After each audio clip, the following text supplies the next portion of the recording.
Iyon mga idol, yan. Yung binili natin kahapon sa SNL na mga T-bone at saka yan, ay marinate natin sa kwan. Massage natin yung pepper at saka salt mga idol. Ayan, siguradong matutuwa nito yung nag-request mga idol. At ayan, gawa muna tayo ng gravy mga idol. Yan, buttered muna mga idol. Ayan, tsaka nilagay ko na yung cornstarch. Yan, halo-halo lang ng konti mga idol. At nilagyan natin ng yan, beef cubes. Tsaka nor seasoning, pampapula mga idol.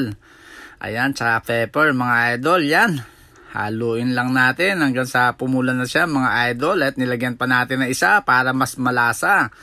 Para kuha na niya ang KFC. At ayan na mga idol. For serving tayo. At syempre susunod na natin yung steak mga idol. Yan, butter again.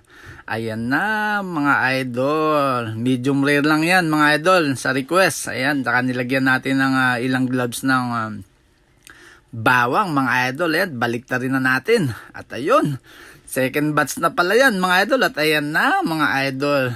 Medyo medium rare kasi mga idol. Medyo bloody siya pero hindi siya blood oily siya. Yan mga idol. Yan, ang sarap mga idol. Tayo ng finished product mga idol. Ayan, meron tayong red wine dyan. Yan na. Salamat. Bye bye.